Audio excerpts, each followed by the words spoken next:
আজকের ভিডিওতে সবাইকে স্বাগতম জানাচ্ছি। এই পাশে আমরা পোলট্রি মুরগির মাংস ওয়াশ করে রেখেছি, এই পাশে আলু কেটে রেখেছি, আর এই পাশে মশলাগুলো বেটে রাখেছি। চুলায় কিন্তু কড়াইতে উঠাই দিয়েছি। আপনারা এখানে দেখতে পাচ্ছেন আলুগুলো একটু লবণ মাখায় নিচ্ছি এবং হলুদ দিয়ে নিচ্ছি। হলুদ আর লবণ সুন্দর মতো মাখায় নিচ্ছি আলুতে।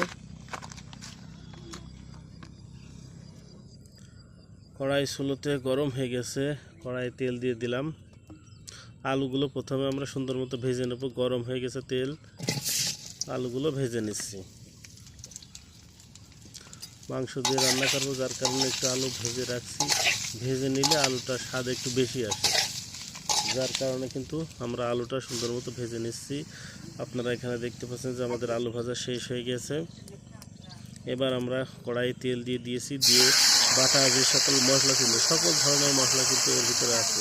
পেঁয়াজ, রসুন, আদা, ডালচিনি, এলাচ, মানে যত প্রকার মাংস রান্নার জন্য মশলা লাগে আর কি, সবগুলো কিন্তু এর মধ্যে আমরা দিয়ে এবার নাড়াচাড়া করছি বা ভেজে নেওয়ার চেষ্টা করছি। আপনারা এখানে দেখতে পাচ্ছেন আমরা আমাদের যে ধনে গুঁড়াটা ছিল সেটা কিন্তু এবার আমরা দিয়ে নিলাম।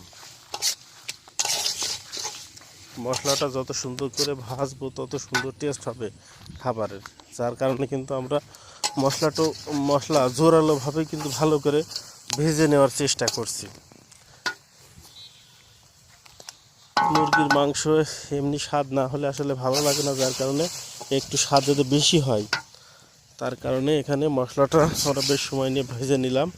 এবারে মশলাটা কষানোর জন্য পানি দিয়ে দিলাম। পানি দিয়ে একটু নাড়াচাড়া করে দিচ্ছি। মশলাটা ফুটিয়ে গিয়েছে প্রায়, দেখতে পাচ্ছেন মশলাটা ফুটিয়ে গিয়েছে। এখন এর মধ্যে আমরা মাংসটা দিয়ে নিলাম।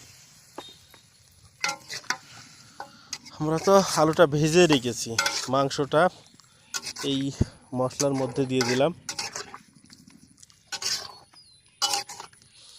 দিয়ে এবার এই মাংসটা সুন্দর মতো কষানো শুরু করলাম।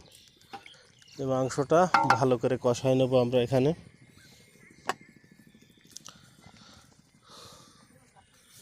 পানিটা গরম হয়ে গেছে, আমরা এর মধ্যে ভেজে রাখা আমাদের যে আলুটা ছিল সেটা দিয়ে দিলাম।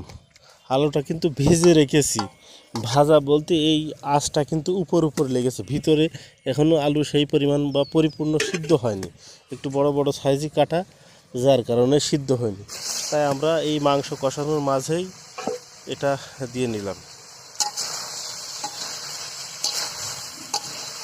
আমরা এখন সুন্দর মতো কষানো প্রক্রিয়ায় আছি। আপনারা দেখতে পাচ্ছেন যে আমাদের মাংসের যে কষানোর কাজটা ছিল সেটা কিন্তু শেষ হয়ে গেছে। বেশ সময় নিয়ে আমরা সুন্দর মতো কষাই নিয়েছি। এর ভিতরে এক ফোঁটা রসও বলতে কোনো কিছুই নেই। এখন আমরা ঝোলের জন্য যে পানিটা দরকার ছিল সেটা দিয়ে নিচ্ছি।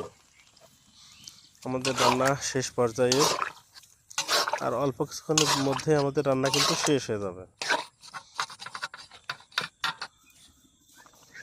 আমাদের রান্না আপনারা এখানে দেখতে পাচ্ছেন প্রায় শেষ হয়ে গেছে। আমাদের রান্না শেষ। সকলকে ধন্যবাদ।